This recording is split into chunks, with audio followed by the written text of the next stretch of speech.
and I'll let you know when we're good.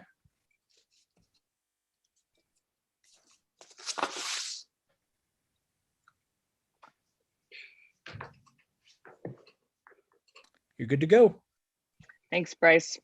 Hello, everyone. Happy International Women's Day. Thank you for joining us tonight.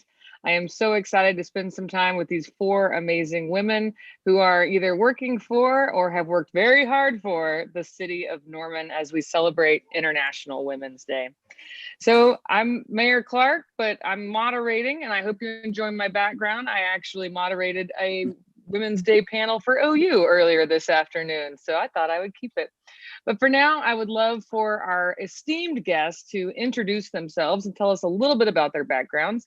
And it is with great warmth we welcome back Mayor Rosenthal. Would you like to start us off? Sure, and just don't let me ramble on too long. I'm out of practice. But yeah, my name is Cindy Rosenthal, and I had the great privilege of serving the city of Norman, Oklahoma on the city council from 2004 until 2016. The last 9 years of that were 3 terms as mayor of the city of Norman. It was a great privilege to have that honor to serve and work with so many fine council members. My story, I'll try to make it short. You could tell by the gray hair that it's probably a fairly long story. But professionally, I started off as a journalist, and I spent a couple of years as a journalist, and then realized in covering, particularly at that point, county government in the state of California, that I was more interested in the policy decisions that were being made on the dais than I was in reporting on them. And so I did a career change and won't go through all of that, but ended up as a policy analyst working with state legislatures on a variety of different issues. Worked for the National Conference of State Legislatures.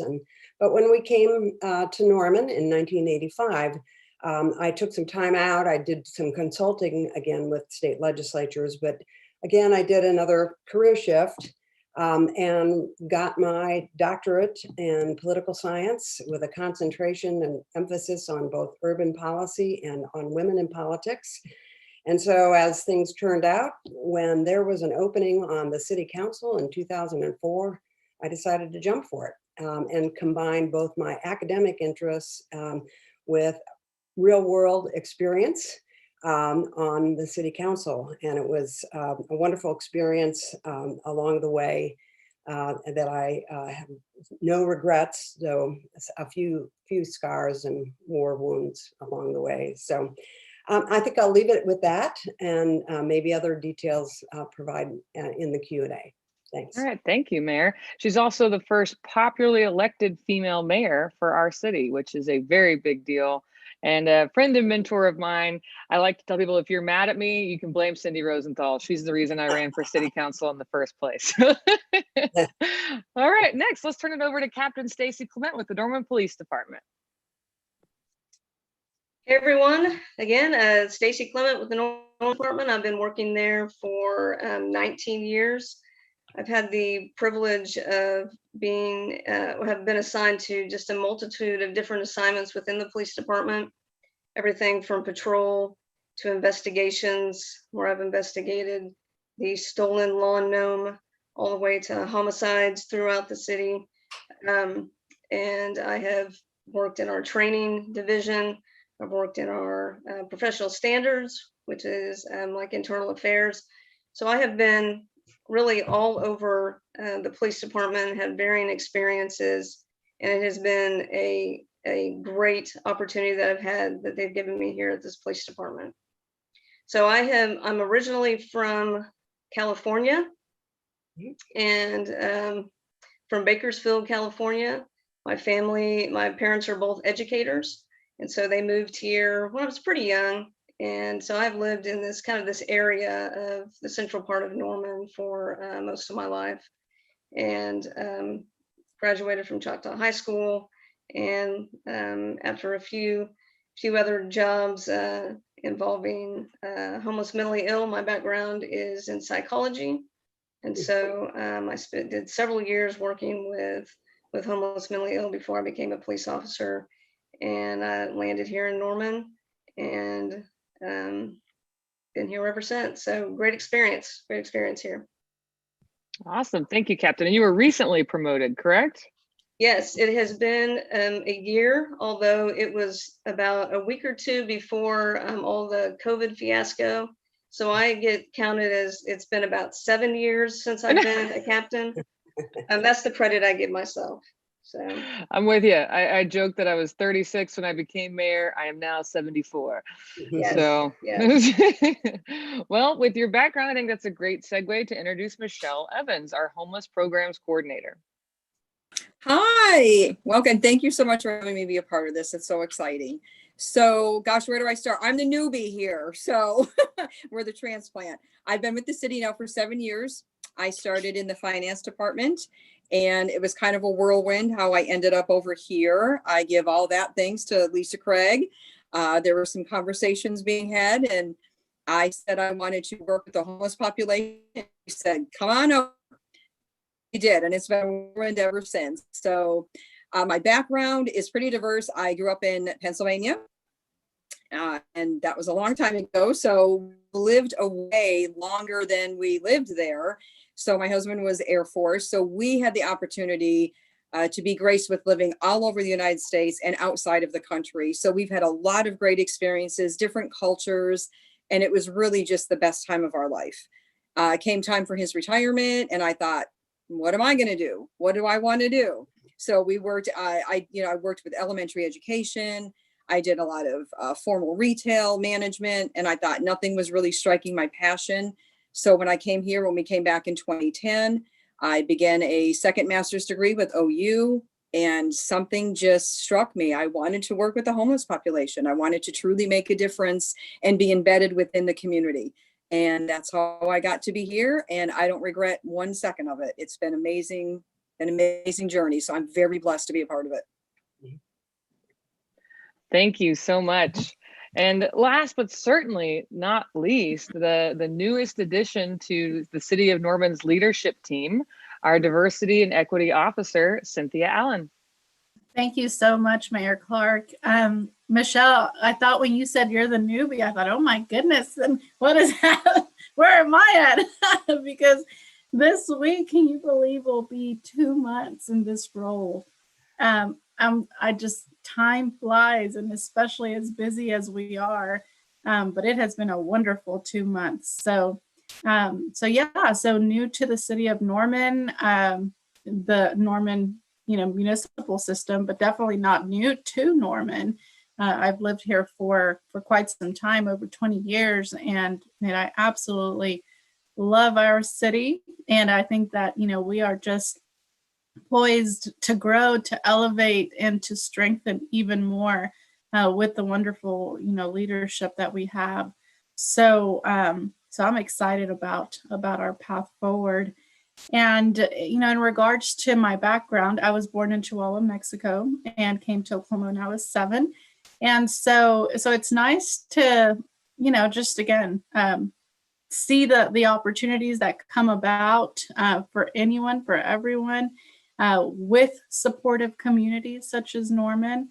I'm excited for the opportunity to build some strategy around diversity and equity for our internal processes within the city, and also to build strong pipelines and relationships with our external stakeholders across the community and beyond. And so my diversity and equity background started around 2008 when I worked at AT&T. I was there for over 17 years, and kind of like to Michelle's point of, when something strikes your passion, then you just know that that's what you've got to work towards and for. And so diversity and equity, I really saw the true value of just people. And that's really how I see things, is just from a people perspective. How do we engage, and how do we, bring people on board to a business plan, to a community engagement? How do we just really strike people? And so I'm excited for what we have going ahead. Great to be here. Thank you, Mayor.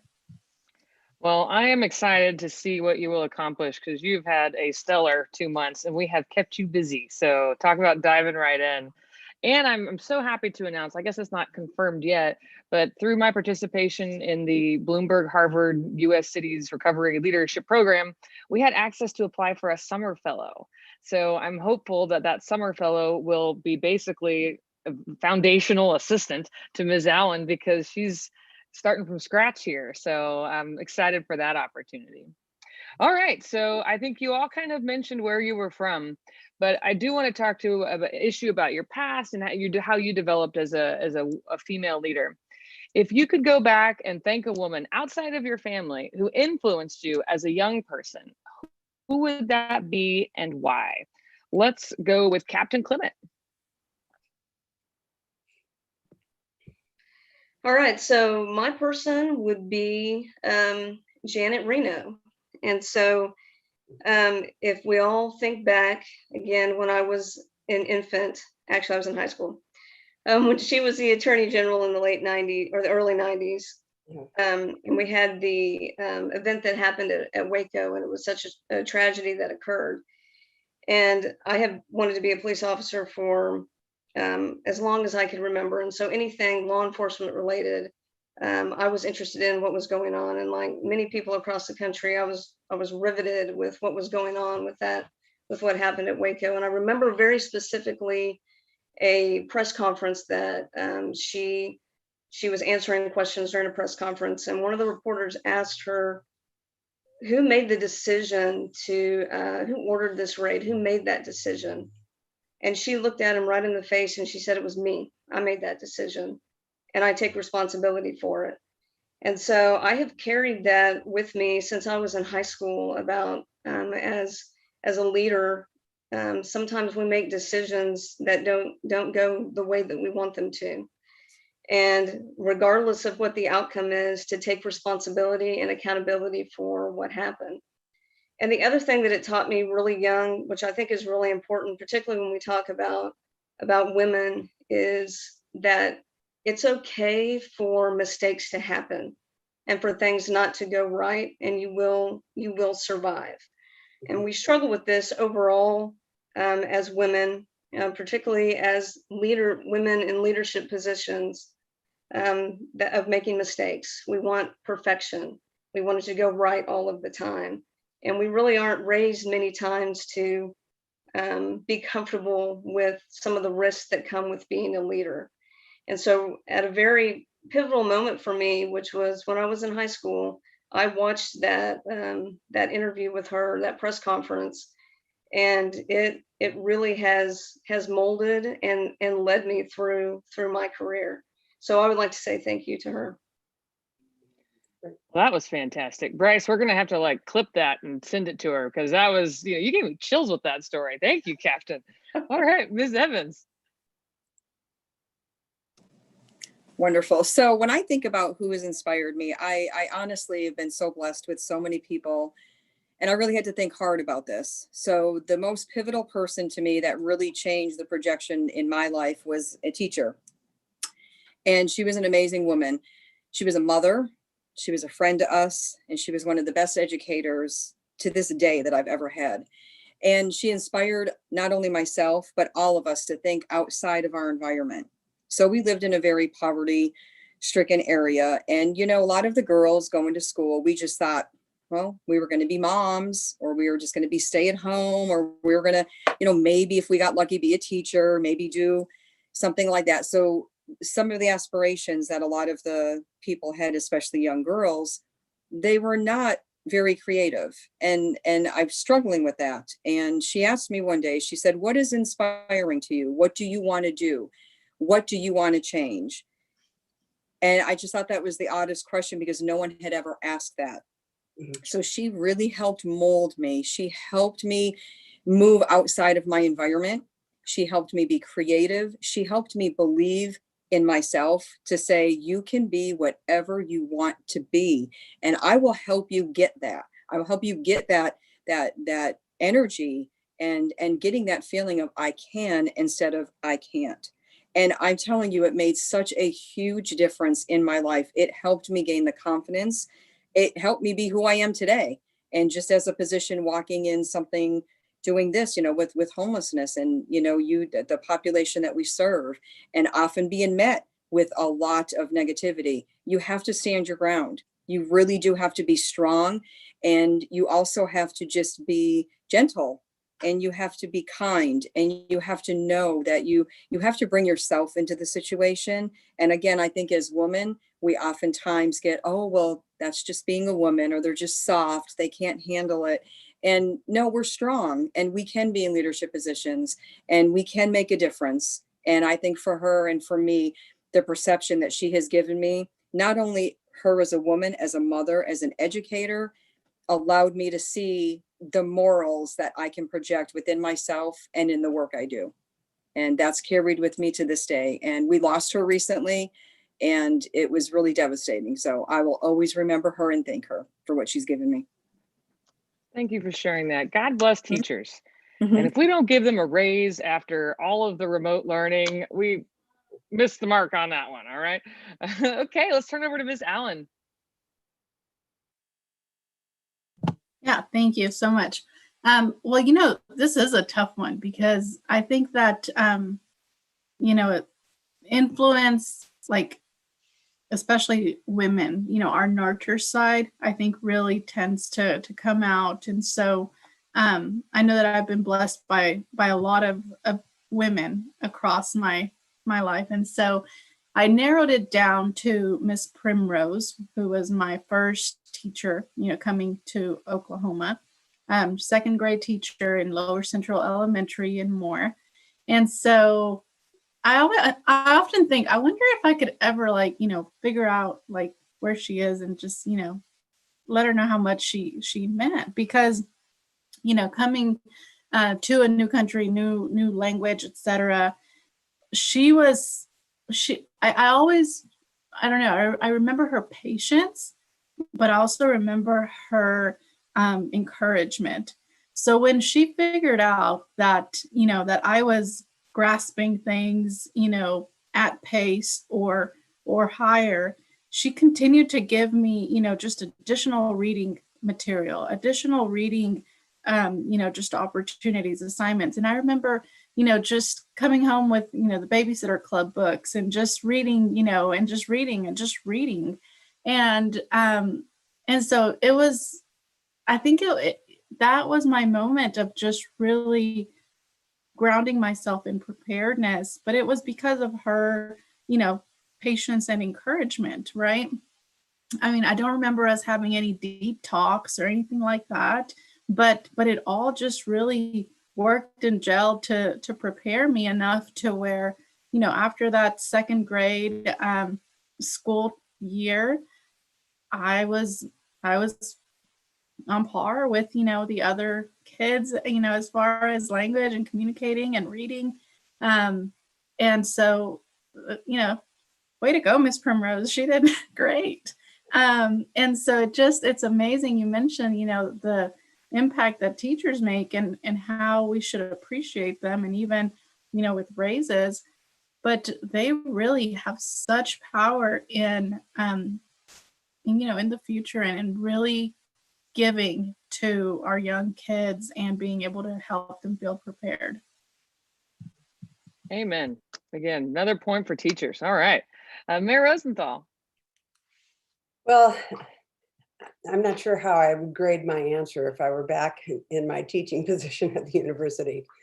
This was really a tough one for me as well. And I ended up actually not being able to narrow it down. And so I'm going to mention 3 people. But they're all at a certain point in time in my life. As I mentioned, I started off as a newspaper reporter, and I started in actually 72 was my first full-time, not summer job. And that was the presidential election of Richard Nixon versus George McGovern. And as a female cub reporter, I was given the opportunity to interview a number of the wives who came to town. So I got to interview Eleanor McGovern and Muriel Humphrey, and I don't know who else. But the person I really wanted to interview was Shirley Chisholm. who, as the first African-American woman to run for the presidency and to put herself out there and to be competitive in the nomination, she was somebody that I thought was pretty amazing. Also in 1972, well then the 72 slides into 73 and we get Watergate. And I was spellbound. Again, I was, as a reporter working out in California, I was spellbound watching the Watergate hearings and so moved by Barbara Jordan. And from her, she was the first African-American woman elected to the Congress from the Deep South, from Texas. And she had, if you've never heard her voice, look up a recording of her giving her remarks on the floor and in the committee of the Judiciary Committee. And I realized at that point, that was sort of seminal turning point about the importance of women's voices and hearing her talk about what was going on and why she was doing what she was doing. Also in 1973, okay, so I love sports, I'm pretty competitive. Billie Jean King won 3 Grand Slams, and there was also the challenge match with Bobby Riggs called the Battle of the Sexes. And then she beat him.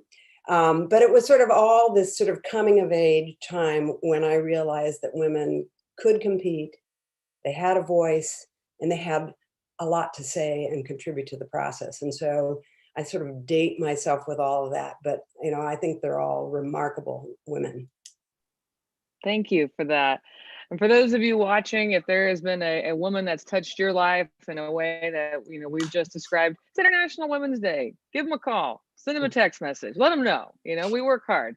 But I want to pivot now to the career, because the goal of these panel discussions are to get to know our leadership, but also to learn more about life in the city of Norman. So let's start with Mayor Rosenthal. This one's gonna be a little harder, but what inspired you to join the city of Norman's workforce? So I guess in your terms, that would be inspired you to run for office in the city of Norman. Yeah, well, in my role at the University of Oklahoma, where I taught political science, I was also the director of the Carl Albert Congressional Research and Studies Center. And in 2002, partly at my urging, we started a program called New Leadership, which stood for National Education for Women's Leadership. And it's a national program. It's at, I think, 28 different colleges and universities now across the country. But at that program, we really, it's bipartisan, but it really is intended to send to young women that they have opportunities to think about careers in politics and public service. And those careers might be elected office, they might not, they might be appointed offices, but nonetheless, they were, oh, I'm sorry.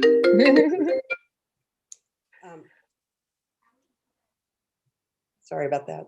I'm not slick on my technology. But in that program, we really try to plant seeds for young women to think about opportunities going forward in the future. And so in 2004, we ran the program 2 years, and I'd stood up and I'd given my speech every year, and I gave it for another 16 years after that.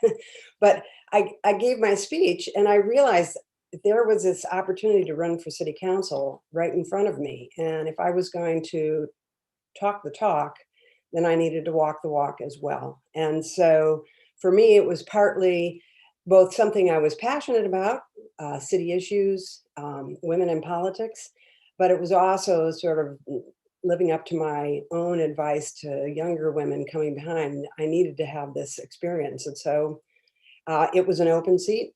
So I wasn't challenging an incumbent, and I threw my hat in the ring. 3 years later, it was an open seat for the mayor's office, and I felt I had learned a number of things that I could put to work for the city. And then, as they say, the rest is history to go on and run 2 more times. So partly what inspired me was thinking about the example that we set for younger women, but also thinking about the things that make a strong community, which is strong neighborhoods, healthy neighborhoods, and that I wanted to see those issues pursued with enthusiasm and energy, and that's what I tried to do. Okay. That new leadership program is legit. I've had the opportunity to speak at it, but did not have it when I was in college, and it is a game changer. And everyone leaves there about a foot taller. Their hearts, 4 sizes bigger. So well done. And you've changed countless lives from that program alone, let alone everything else. We've got alumni who are doing some really fabulous things in elected office, in local offices, in nonprofit sector and public service, like my colleagues on this panel. It's made a difference. Ooh, I think Lauren Schuler might be mad at us if we don't point out those applications are actually open right now. They're doing a virtual one this summer. So I'll share on my social media a link to that. So if you know, and it's any college age student, it's not just OU. Undergraduate. There are women from all across the state of Oklahoma.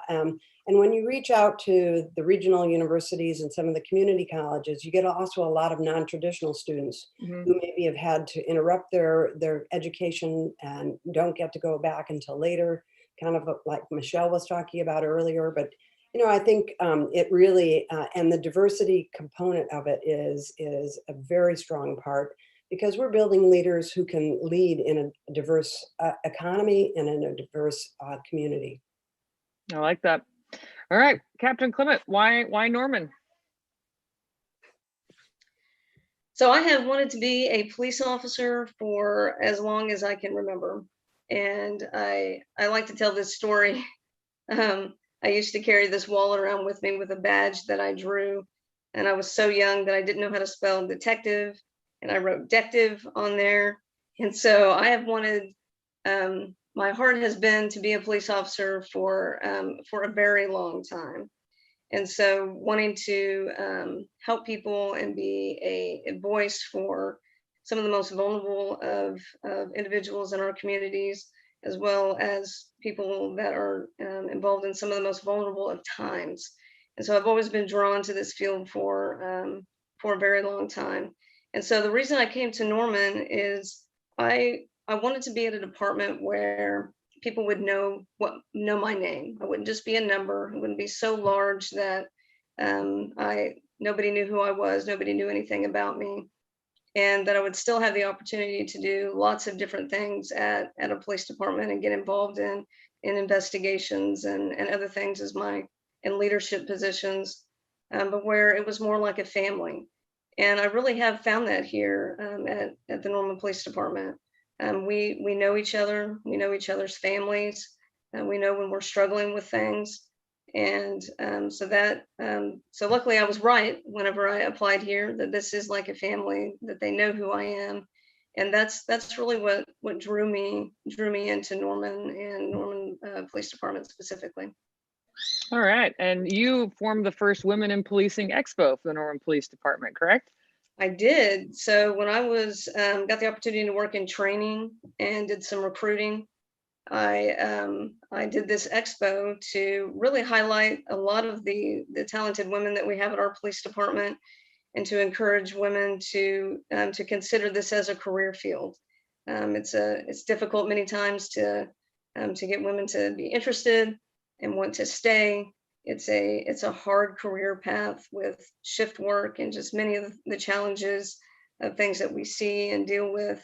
And so this was a great opportunity to show a lot of the good that you can do in a community, and how you can really, it's just an extension of who we are as women. And so yeah, I was very, very excited to have done that here. Very cool, thank you. All right, Ms. Evans. So that's a great question. And again, I have to pull my husband into this, because coming back here in 2010, after his retirement, he went on to the Norman Police Department, and immediately I saw that close-knit family that Captain Clement just described. And I thought, gosh, I would love to be a part of that. And again, surveying what I have done in the past and finishing a degree, I thought, I want to be a part of that too. No fair that you always get that. So I started looking at the city of Norman, and there was gratefully there was a position open in finance, and I thought, okay, I can do that. And it was instantaneous. I'll never forget my very first day here. And I just was so overwhelmed with the opportunity. And I just was, I don't know if any of you have been in the finance, it was really open, and I called it the corner of happiness because I was just so happy to be at work every day. I was so happy. And I remember people would walk by and they were like, who is that? And they're like, good morning, hi. And it's just, I felt such a sense of pride, and I still do. And I give that thanks to the interview process. It was probably the long shot. I came in just all, they were thinking, what in the world? But I wanted to work for Norman. I wanted what my husband had. For once, I wanted to dig my heels into something that I felt passionate about, that I knew I could make a difference. I wanted all of that. And I just knew it was the perfect time, and have that investment in the community. That was another very important part to this whole, I knew we were going to be here for a while. This was, he retired, he's going into a second career. And I thought, we're going to dig our heels here. We're going to be here for a long time. This is a community that we are very much invested in. And I want to be a part of that on a much larger scale. And it's been the best decision ever. And I think the proximity that, for me, allowing to see the issues and the opportunity to see the results, that is just so beneficial. And I don't take that lightly. And I think there's not a week, a day that goes by that I'm not grateful to say, yes, there's challenges, but wow, look what we do collectively. And just so proud to be a part of such an amazing team, not just with the woman, but all of us, but strong, intelligent women to help support. That's why. I love that. And I love your energy and enthusiasm. You bring it every time, and I love it. All right, Ms. Allen. Thank you. I would agree with that. She has the best just energy that we can, always use. Yeah. So, I mentioned that I started in diversity and inclusion while I was at AT&T. And so again, it really touched my heart. It really helped me to see what difference there was to make out in the world, out in the communities, in the workforces as well, though, too. Like just, I can think of multiple stories where professional development and seeing people grow in their careers in ways that they didn't think possible, but because of whether that's employee resource groups or just the ability to feel like you belong, that empowerment and that ability to believe in yourself just comes alive and really allows for talents to grow and innovation to happen. And so it's part of who I am and how I see things.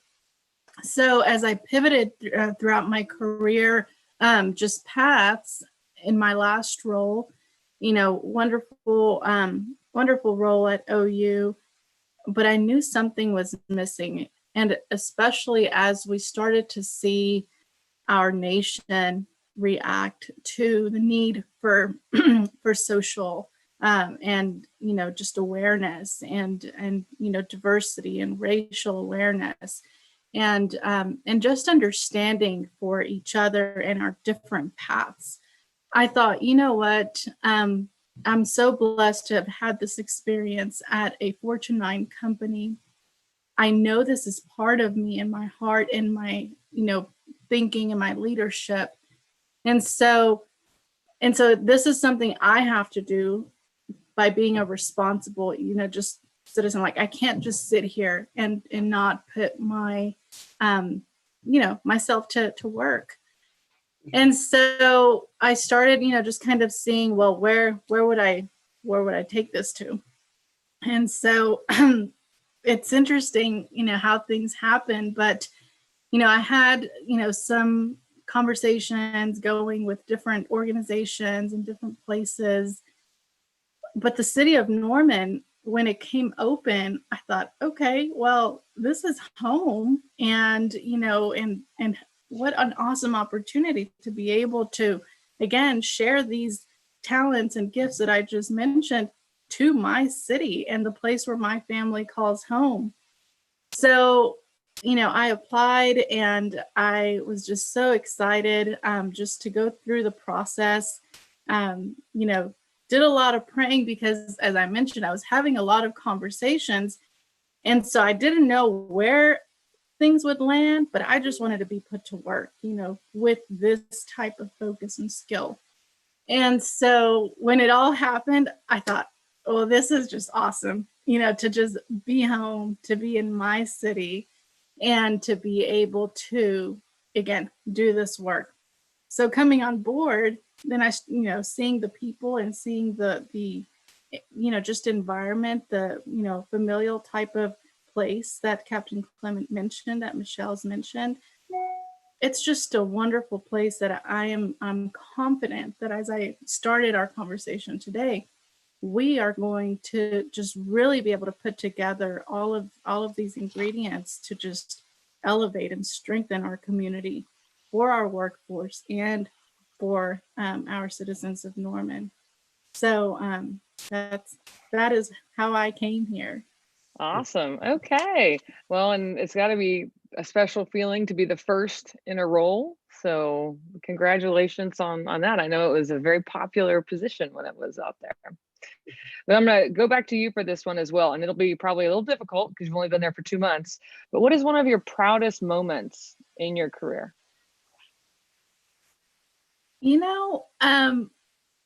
It's been 2 months, but I'll tell you what. So I came in mid-January and, quick turnaround. And here we were in February, Black History Month. And so, I thought we've got to be able to be responsible to draw awareness to this important event. And so what, again, 2 weeks in, what can we do? And so I worked with our IT team to create a web page that we shared and we talked about on your last panel discussion. But it was this web page that drew awareness to Black History Month, that educated, that collaborated with different partners across the city, Norman Public Schools, Pioneer Library System, OU. And so, we had events listed. It was very collaborative. And it just, I think, was also nice because we put a banner on our website. So if you went to go pay your bill, you were welcomed by this banner that said, Black History Month, info, etc. If you went to go, look for a permit, you were welcomed by this. So it was not something that had to be found or, it was hidden. It was just so bold. So fast forward and, here we are early March. And so I asked for the numbers. And do you know that we had over 500 visits to that page in just, those few weeks? And the coolest part was that the average time spent on that page was almost 3 minutes.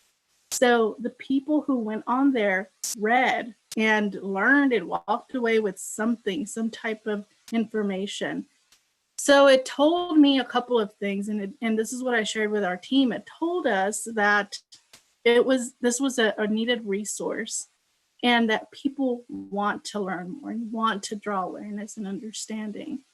So it motivated me even more to just really, reaffirm the fact that we need to create more of these awareness and educational opportunities. But that has to be my most proud moment thus far.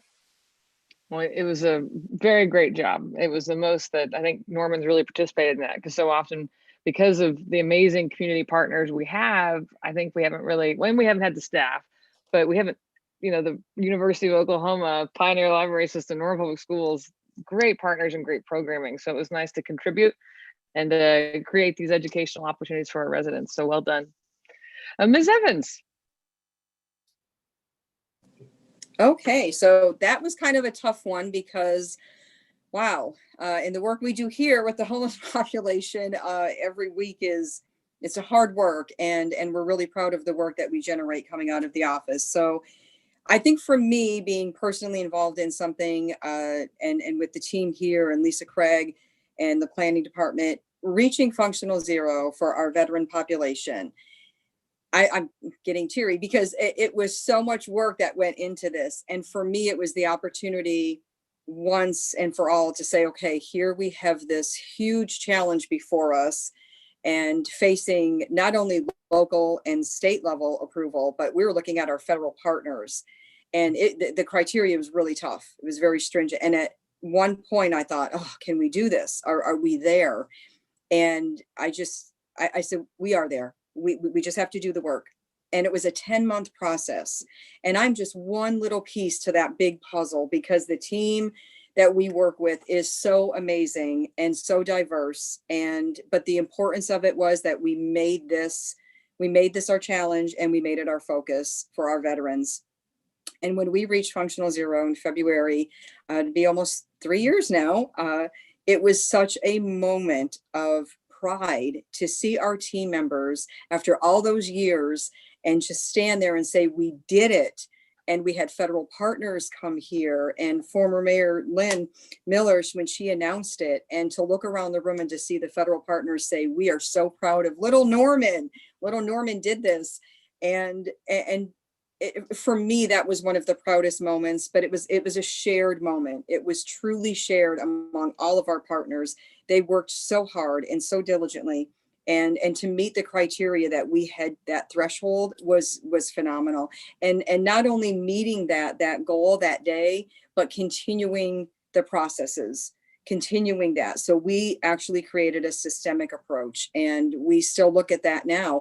And having other cities across the nation come and look to us as a best practice. So we knew we did right. We knew we did a good job. And I remind that to them very often. I say, look what you've achieved. You know, we can do this work, and we will continue to do the work despite the challenges before us. And so for me, that was my proudest moment so far, but there's many more. All right. Now I remember how excited Mayor Miller was about that. Always stood up my mind. Captain Clement.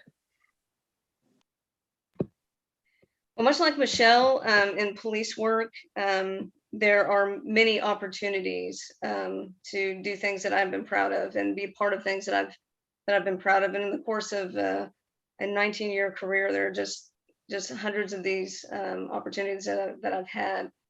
But in honor of this month, I thought it important to mention that I have been able to be the first woman supervisor, and now first woman at a command level in the history of the Norman Police Department. Yeah. And so for those of us that have wanted to achieve things and opportunities where there are people that don't look like us in those positions, those do pose unique challenges. And while I've had several really good male mentors at the police department, there has been no one that has walked this path before. And so it is a moment of personal pride, as well as pride in the leadership of our department. And so that, I would say, that's one of my proudest moments. Understandably so. Congratulations. Thank you. All right, Mayor Rosenthal. Well, you know, I thought about this question, and others have already touched upon this, but not only do you never accomplish things just by yourself, it's always a team or through teamwork and building others. It's also the case that the work is sort of never done, or there are milestones rather than, when I think of proudest accomplishments, you know, you almost want to get an exclamation point at the end and consider at the end of the sentence. And a lot of the work that the city does all across the board really evolves over years, and it's incremental in terms of changes and so forth. So I mean, I'm going to very quickly mention, you know, on the policy side, I think one of the proudest things is that I had a hand in is the work that we've done to try to be good stewards of our water resources. And that's everything from, you know, some of the water quality initiatives that we put into place and looking at stormwater mitigation, up to, you know, persuading our voters multiple times that they had to invest in the infrastructure in order for us to have a good water quality system. And as a public policy issue, that's something I've always been very proud of. I think secondly, I would mention the libraries, which are I think just a centerpiece of the community life in Norman. And after a major setback in 2008, when we didn't get the initial bond issue passed, now 12 years later, we have vibrant branches and a wonderful new central library. And again, it speaks to, the staying power and the need to just keep working away at an issue until you get to a final point, a final groundbreaking like we did last year with the new central library.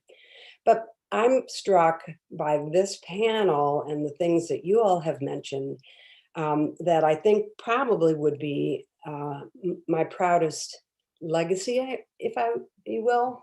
And that was, as mayor, I was familiar with the National League of Cities program on building an inclusive community.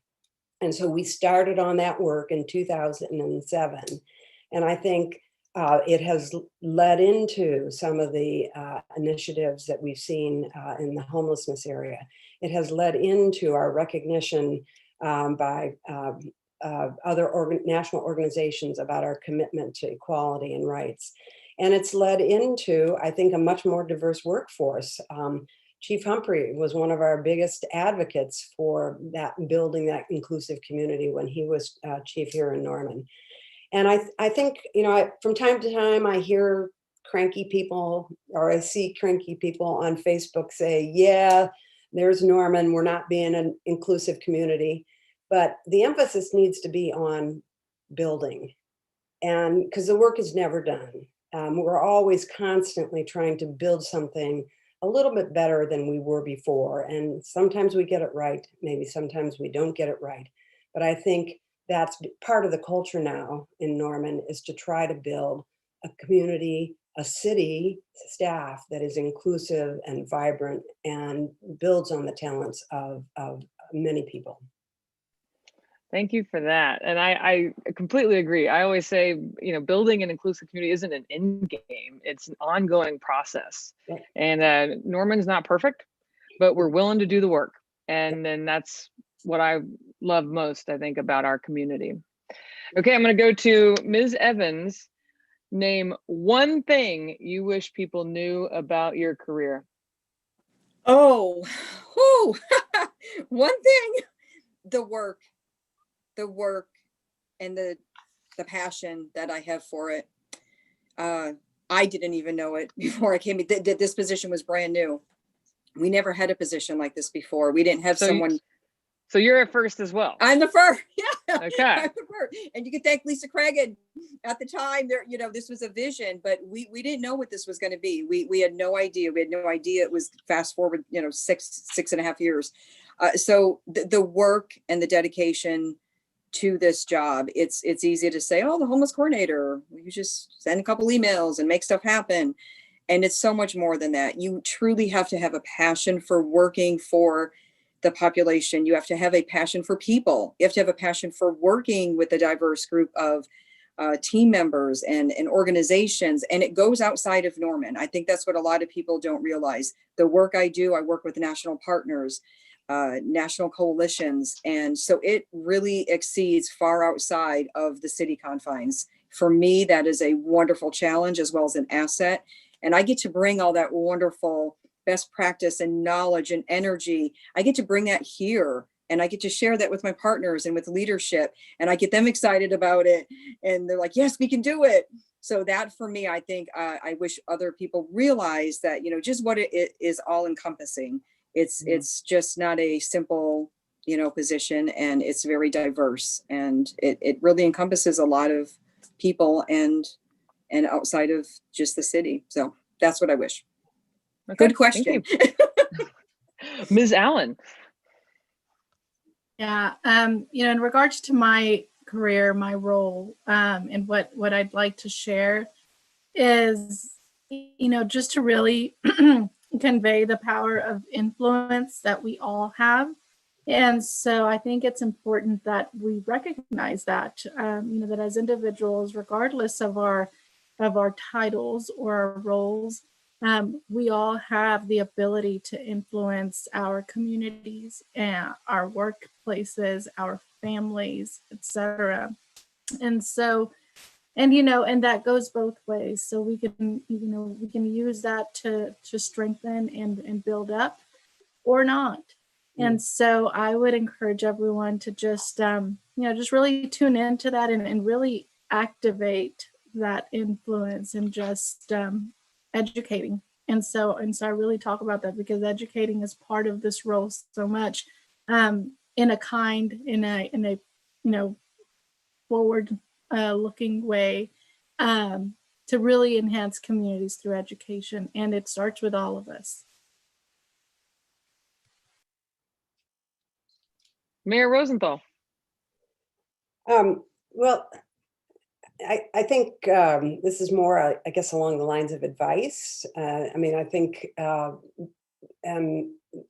to women who are thinking about any of these careers that we're talking about, or any of the opportunities, and that is that when an opportunity presents itself, don't be shy to seize that opportunity and walk through that door, because if the opportunity may not be there tomorrow.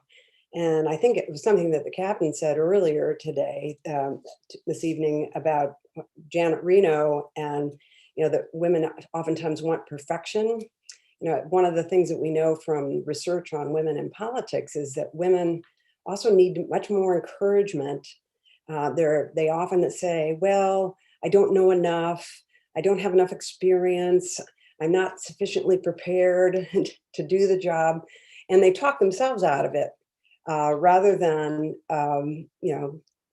some of the male counterparts who may get up in the morning and while they're shaving and say, yeah, I can do that. They're not worried about it the way sometimes women talk themselves out of these opportunities. So I was blessed to have opportunities. It has meant a number of career changes over my lifetime. But with each opportunity came new gifts of friendships, growth, personal growth, and all of that has been a blessing.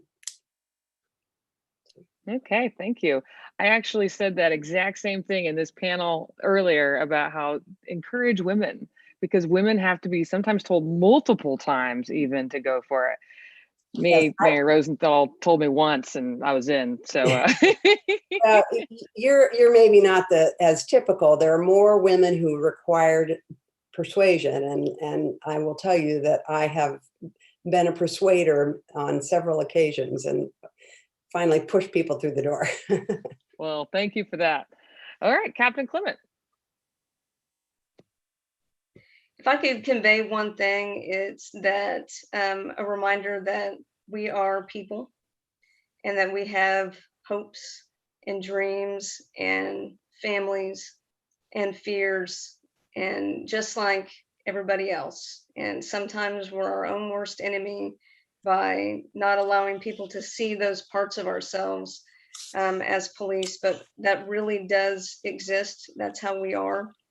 And despite our mistakes and our tripping over ourselves, we are trying to do the right thing and try to do what's right.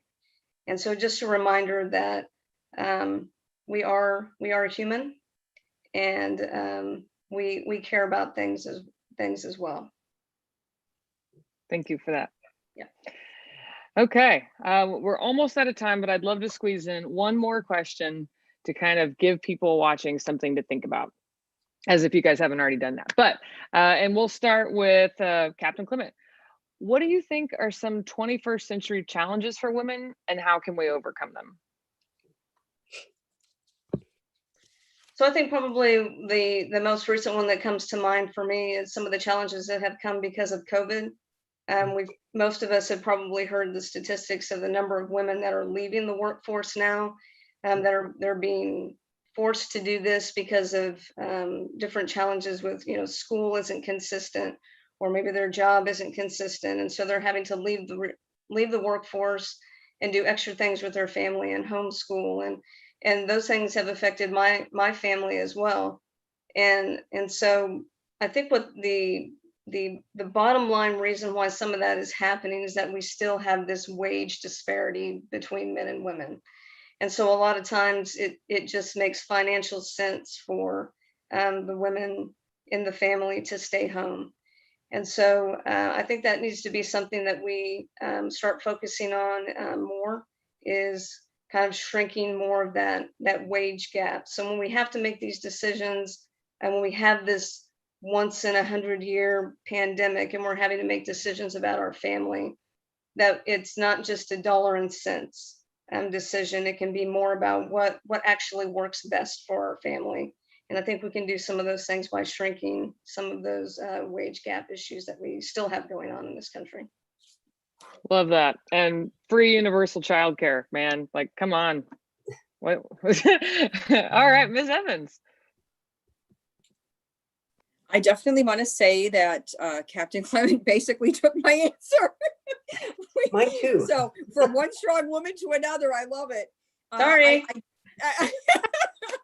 I definitely think it's challenging, and ensuring that women are at the table, helping to make the decisions, helping to plan. I think that's really important. I know even for myself, I don't have a young child at home, but if we were faced with what would we do, it would probably be me having to leave my position, because just purely looking at the dollars and cents of it. And I said a long time ago, and thank God I'm blessed to have such a supportive spouse and family. And it was like, no, that's not going to happen. Your contribution is just as important as mine. It's just on a different scale. And yes, different positions. But, when I think of that, as Captain Clement had said, it's looking at that disparity. Why is there such a large gap? If I can be a voice for that, if I can be at the table and be that strong presence, I would absolutely love to continue that. I look at my daughter, she's a young woman and a young professional, and I look at her role, and we have these conversations a lot, and she's so smart, and I learned so much from her. And I think, wow, look at this generation up and coming. So I think the challenges we face, as long as women are at the table, helping to hear the issues and being a part of the decision making, that is what I want to see moving forward, and working around these challenges to where women are just, we're the ones that are going to be home, or we're the one that, is going to take the hit. That's a challenge. And I think it's going to continue to be, regardless of what our family structure looks like. So as long as we're there with the voice, I think we're making progress. Elect more women. That's all I'm going to say about that. All right. Ms. Allen. Yeah, I think it's also a thing of just as mentioned, being at the table. And it comes, especially as women, we know that we wear so many hats, as we heard also Captain Clement allude to. And so I think we need to do, for sure, two things. One is give each other grace, right? Because we don't have to, we don't have to be perfect or look apart or have it all put together. We can still bring each other on board. We can still invite someone to join whatever organization, whatever meeting, or here's a link to educate yourself on a topic. Like, the point is, give each other grace and lift each other up, because until, we can advocate for each other, it's that much harder for, for a male counterpart to advocate for us, right? We have to really do that for each other first. So I would say those two things in order to, be at the table. All right. And Mayor Rosenthal. Well, I Captain Clement also stole my prepared remarks. But because I really do think, though, that some of the statistics bear repeating. I mean, this is the single largest decline in female workforce participation since World War II. And that's partly because when the soldiers all came back, they kicked the women out of the jobs, and they went back home. You know, there was a study done by McKinsey and the Lean In organization that 40% of mothers have added 3 or more hours a day of childcare to their lives. That's a part-time job, 15 hours a week with no pay and no benefits. And we have a childcare crisis that some people are saying that as many as 4.5 million childcare slots will not come back after the pandemic. So I think it's really going to be, and then you have compounding that is the consequences of women stepping out of the workforce mean they come back in. The wage gap is now bigger than it ever was. They've lost their ability to compete maybe for the jobs that they started off with some other colleagues with. They've lost some of their retirement benefits. I mean, the financial consequences are huge. And so I think we really need to be thinking that workplaces need to be thinking about how do we support families? How do we support our workforce by supporting families? And that needs to really focus, I think, on childcare. I think we're a long way off from universal free childcare, but I think there are some other things that if anything, I hope that the pandemic has also taught us that work can be done in a lot of different ways and get accomplished without it being structured one way, 9 to 5 or 8 to 4. That there are ways that we can support families, we can support our workforce, and we can bring women back into the workforce so that they can participate in the way that we all want to see them do in the future. So I think it's possible. I'm optimistic, but it's a real challenge, and we need to pay attention to the mothers, particularly of young children, because they're among the hardest hit. And how do we accommodate the needs of our families? I love that. So elect women and hire women. We're going to need some help after this. Yeah. That is such an alarming statistic. You know, I saw that it was like back down to the 80s of we'd made so much progress and then just lost it. So something to think about for sure. Well, that is all the questions I had for you. If you guys want to take a moment and have like a final closing thought, I'm happy to turn it over to you, Mayor Rosenthal. Well, Mayor Clark, thank you for inviting me, for hosting this panel. It's inspiring to see these women leaders in the city of Norman. I feel that Norman is in good hands. I know it's been a bumpy road the last year, but it has been for everybody across the country.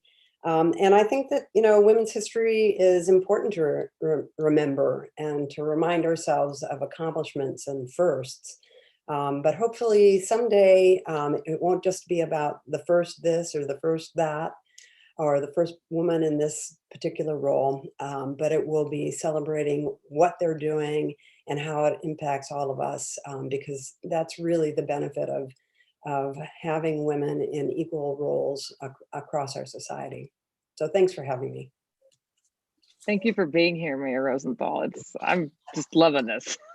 All right, Captain Clement.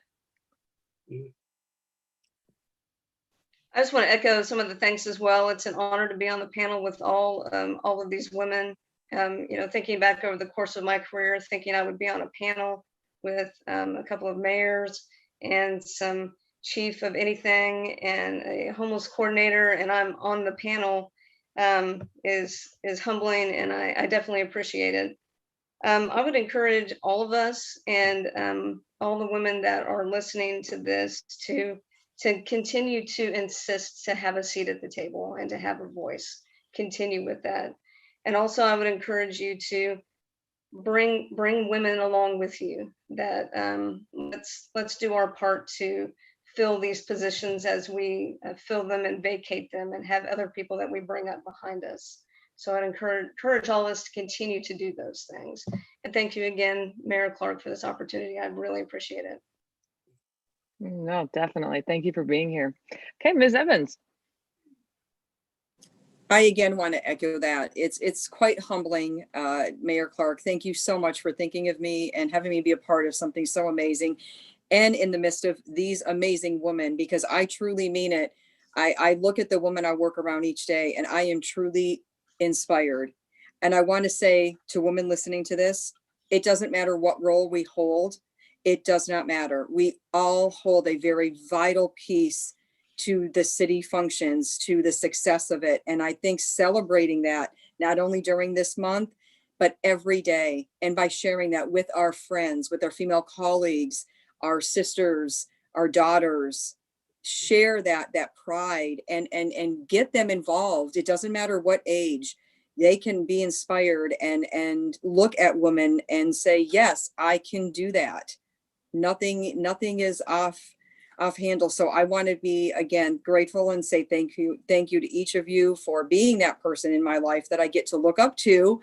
And I'm honored just to be on this panel. So thank you for the opportunity. I truly appreciate it.